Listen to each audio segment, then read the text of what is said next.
Hi, this is Sharon from craftyandcreativeideas.blogspot.com. I'm here today to bring you another one of my Wow That's Cool videos. This video is going to have to do with making some washi tape buttons.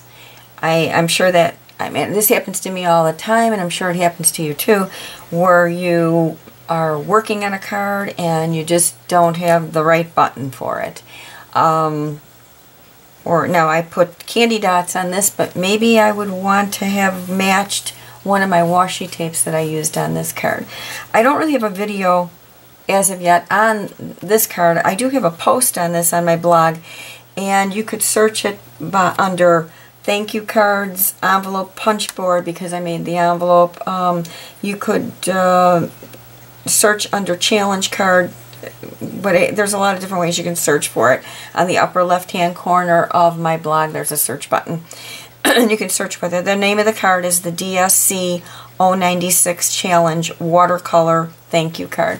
So if you, and I do have all the cut sizes of the papers and everything that I used for that if you're interested in making this particular card.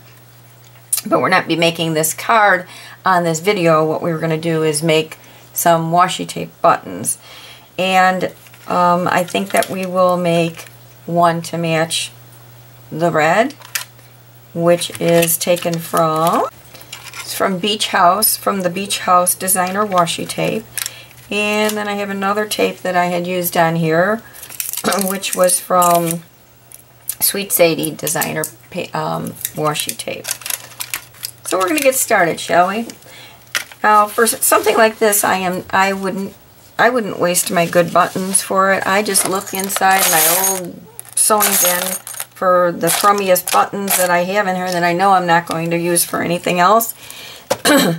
Just keep in mind that you want to use a lighter color button because of the fact that washi tapes are clear when you look through them, and if you use a really dark color button, it will show through.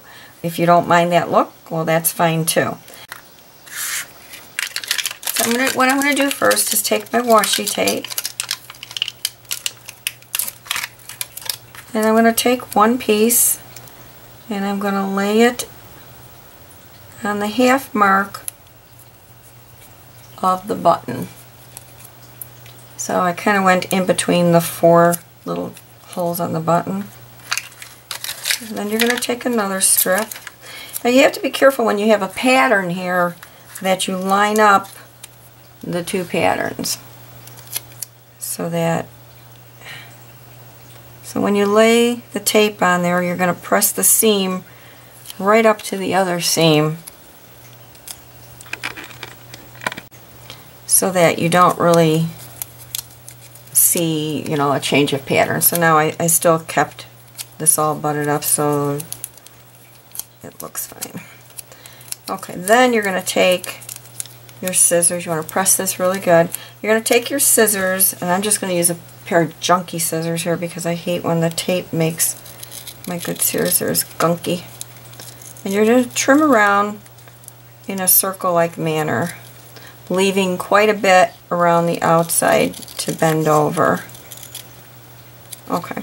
Then, as in same thing when you're going around the corner and sewing, we're going to clip marks all the way around this so that when we go to fold it, this is going to not give us a problem. I think we still got a couple more to do here. Okay, so now take this paper and you're going to press from the top into the sides and fold it backwards, trying not to get any folds unnecessary from the tape. Okay, so once we have that, now the button is covered, then you're just going to keep pressing on the back side. Make sure your tape is all laying down in the back, and that's what it's going to look like.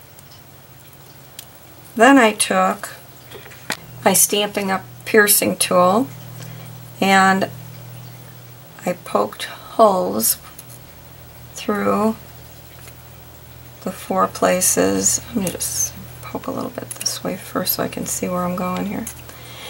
Okay, so now just make sure that you ream out the hole enough here that you'll be able to get your twine through there.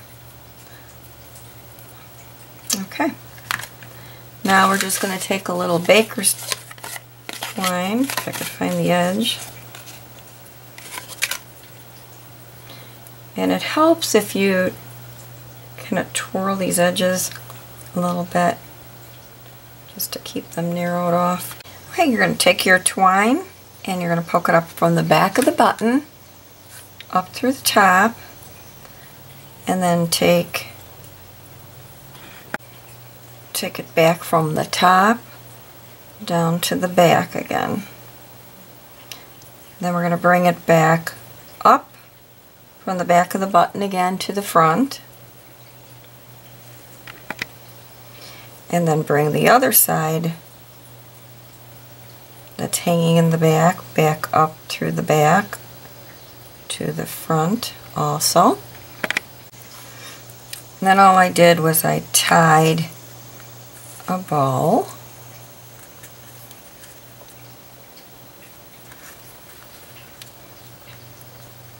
with the twine and adjusted it. And then you could adjust it to the length you want it or the size of the bow that you want on there. Just keep playing with it. And then I trimmed it. Now you could really use this on this card so that your washi tape matches the washi tape that you put on the card. But you can see how because I used a cream color button, it shows through a little bit through the clear. And this button is way too big for this card, but it was the idea of making the button that I wanted to get across. So say you wanted to put it on here, this button right here, it matches your washi tape then. And here's a small black one. And then we'll go ahead and we'll color another tiny one in the black washi tape.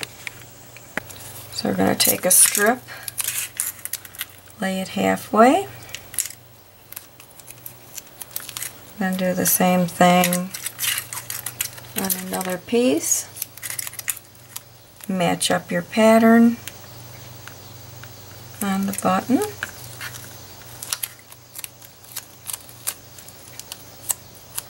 Turn the button over and trim somewhat of a circle around it.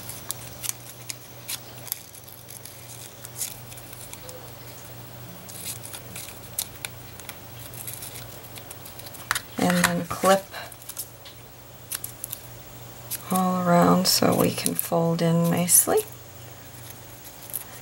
If you don't do the clips, you'll just have a lot of puckering on the washi tape is what will happen. Then just bend all of it forward from the top of the button.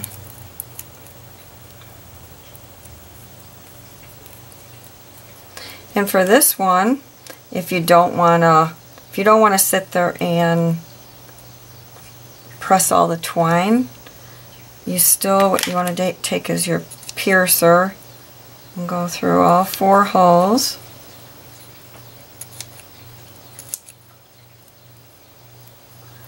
But instead, you could just make a twine bow, put a little glue dot, because I know going in and out of the, threading these little holes is kind of hard if you have arthritis. So if, you don't want to do that, you don't want to thread the whole thing and tie a bow, then go back and you can just put a glue dot and then stick the glue dot over the holes of the button. And nobody's going to know the difference except you. And then you could just adjust it. So now, if I had wanted to do this button up here instead and match my tape, I could have. Or I could have put a button right here if I wanted to. But either way, I'm matching something on the card with the washi tape. So you could do all kinds of custom buttons this way to match all of your cards. I hope that this video has been helpful for you and gives you a little bit of, a few ideas as to other alternatives to buttons and things when you don't have them to embellish your cards, so you could cover your own.